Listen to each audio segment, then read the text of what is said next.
Assalamualaikum warahmatullahi wabarakatuh. Baga nagaa walitti deebine. Barmoonni keenya kan har'aa kan irratti xiyyeeffatu qubee gabaabaa fi qubee dheeraadha. Qubee gabaabaadhaa fi qubee dheeraadha. Naagala yaanni keessan barmoota maaliif wal keessa nu harkaa dhooyte jechuun keessan hin oolu.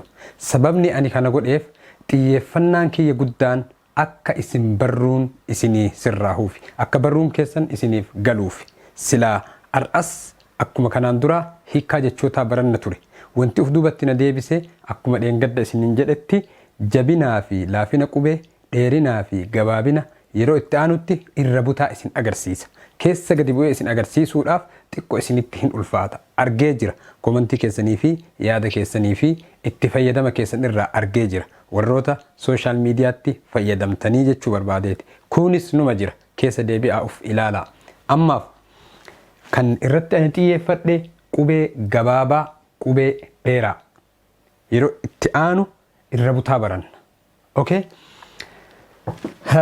akkuma barreeffama kana irraa agartanitti mata duree isinii barreessuu qaban tureeyyu dhiifama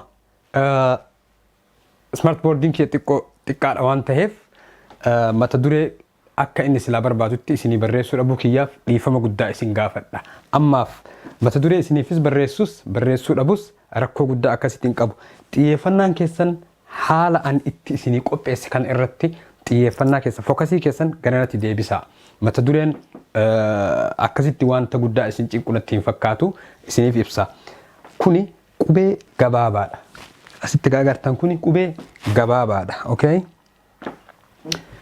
jihaan kun qubee gabaabaadha jihaan kun qubee dheeraadha akkuma dheengadda qubee jabaadhaa fi qubee laafaa isin agarsiisa har'a qubee dheeraa fi qubee gabaabaa isin agarsiisa okay qubee gabaabaa yeroo jennu duyda duuba kanatti dubbachiisaa tokkoof dubbifamaa tokko gara xumuraatti gara itti aanuttis dubbachiisaa tokkoo fi dubbifamaa tokko qubee gabaabaan qubee dheeraan ammoo duyda duubaa fi fuuldurattis dubbachiisaan ni dheerata dubbachiisaan 5 a e i o u dha qubee 5 dubbachiisaan kuni fuuldurattis ni dheerata duyda duubattis ni dheerata kam irratti qubee dheeraa irratti qubee gabaabaa irratti hoo tokko tokko ta'a okay dheengadda yoo yaadattan jidduu kanatti kan jiru dabilii yookaan lama ta'e yoo jabaate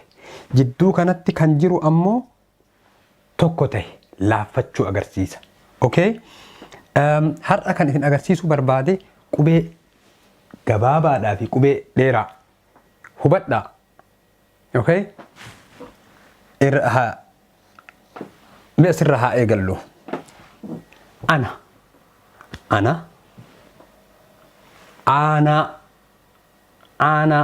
ana kan jedhe asitti tokko ala asitti lama asittis lama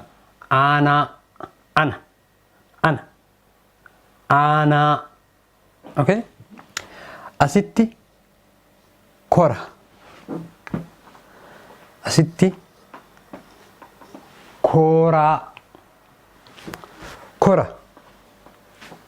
koraa hiika isaallee isiniif haimu ana jechuun ana mi yusihi jechuudha ana jechuun fira yookaan ammoo tiyyuu nasaba gosa jechuudha kora jechuun kora walgahii waan akkasitti fakkaata kana akkasitti fakkaata koraa jechuun mi'a fardaa kan farda ittiin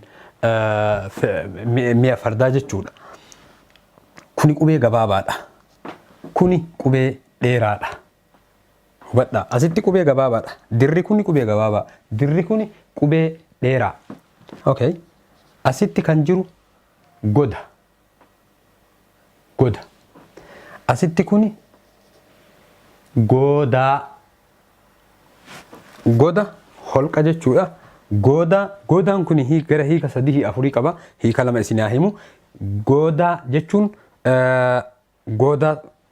goda fakkeenyaaf wayita sangaa cabeetiniin goda isaa hidhan yookaan ammoo durra waan akkasiiti jechuun goda jechuun Asitti goda holqa. Okay? Gadi. Dhooqa. Gadi. Okay? Gadi. Dhooqa. Gaadii. Gaadii. Gaadii jechuun wanna gabaabaa teepha gabaabaa sa'a ittiin gaadi'aniitiin ittiin elman jechuudha. Asitti kunoo gadi gabaabaadha. Gadi. Yeroo dubbattuyyuu arraba kan keetitti hin dheeratu. Arrabni kan kee sirraa achi hin dheeratu. Gabaabaadha. Gadi. Gaadii. Look. Asitti kan jiru kunis dheerate. Asittis gaadii. Okay? Asitti gale. Gale. Bakkana kan jiru ammoo gaalee. Gaalee. Gaalee jechuun obboleessa keessa ta'e obboleettii faamilii kan kee abbaa kee haadha kee iddoo wahii imala wahii deemanii galan. Gale. Abbaa keetiif gale, obboleessa keetiif gale, nama biraatiif, nama dhiiraatiif gale jechuu galee jedhama. Kan dubartiidhaaf ammoo galte.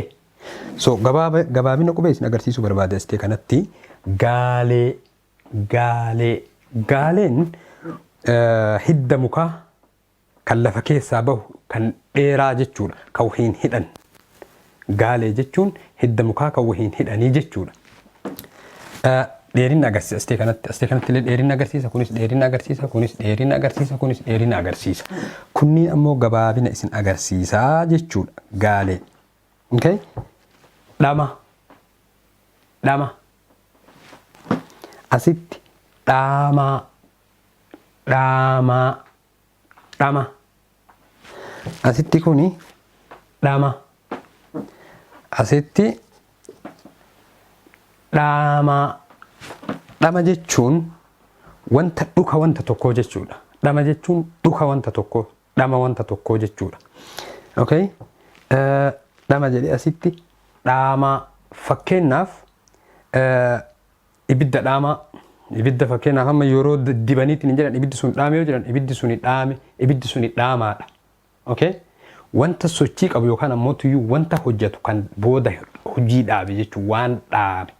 Waan faayidaa irraa argachuu hin dandeenye jechuudha. Dhaamaa. Dhaame jechuun bade jechuun agarsiisa jechuudha. So asitti qubee dheeraadha. Asitti garuu kuni cimdiidha hubadhaa. Dheeraadha. Dhaamaa. Okay? Asitti lafa. Lafa. Dachii ardii. Laafaa. Laafaa. Wanta laafaa waan baay'ee laafe. Okay? Laafe. Wanta waan baay'ee laafe, waan baay'ee soofti ta'e jechuudha. Wanta jajjabina hin qabne. Okay?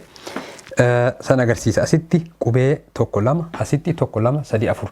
Qubeen asitti lama lamaan jira jechuudha. Okay? Asitti dhaba. Dhaba. Asitti dhaabaa.